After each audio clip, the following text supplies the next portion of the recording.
Okay, so we're going to look at 2NF, and that's all attributes, non-key column, are dependent on the key. Okay, so right now you're probably thinking that each row has a primary key, so therefore everything's dependent on the key. Well, that's not true, because if we take a look at this,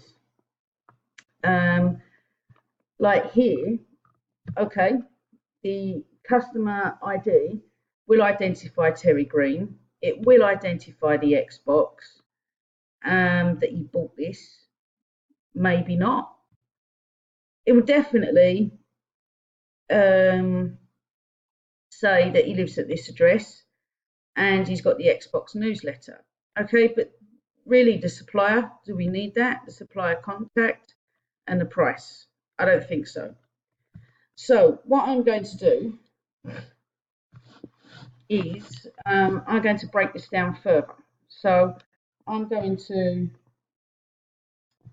open up a new workbook and I'm going to start taking out some columns. Okay, what you can do right now is you can pause this video and you can break this down and see what you would do.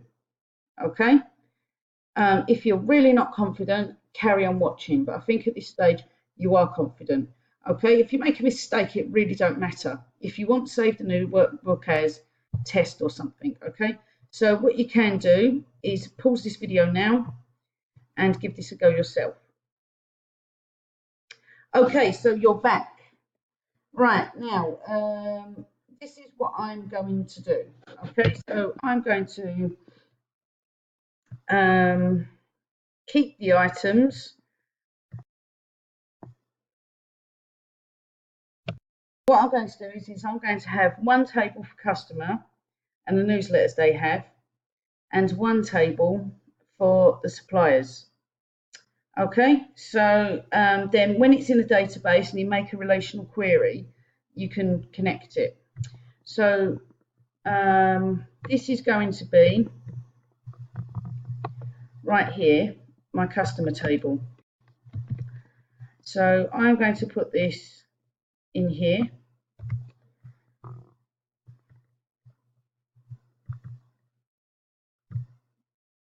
And I will save this as a CSV because that's what we used to importing into Access.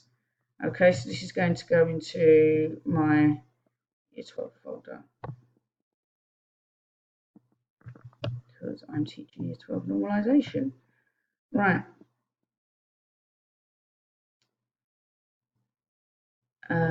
Sorry, where was it? Normalization.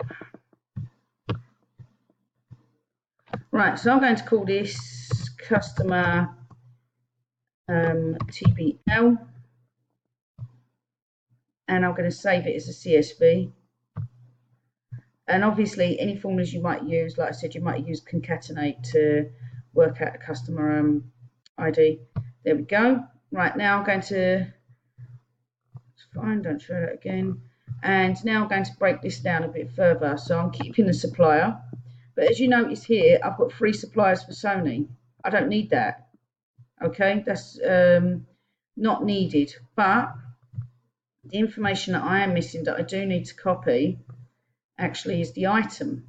Okay, so I'm just going to copy this from here and I'm going to pop that there. Okay, and I'm going to change this to ID. Okay, I'm going to call this ID and I'm going to just make this like my ID. But as you can see, I've got 2 suppliers here for Xbox. I don't need it. So I'm going to delete that. And I've got 2 PlayStation 5s. I don't need it. So I'm deleting that. Okay, so I can move this obviously over here so it's a bit tidier.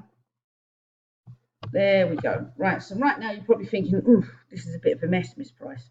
Okay, no problems. We're going to go along, and obviously we get right now we're only 2 on NF. We've got 2 NF, 3 NF, and we're going to go on to 4 NF. Okay, so right now I'm going to save this as This is not game 0NF anymore. Okay, so this is going to be supplier TBL, and I'm going to save this as a CSV. Okay, so where am I? There we go. Save. So your two tables should look something like this. Okay, right, give that a go.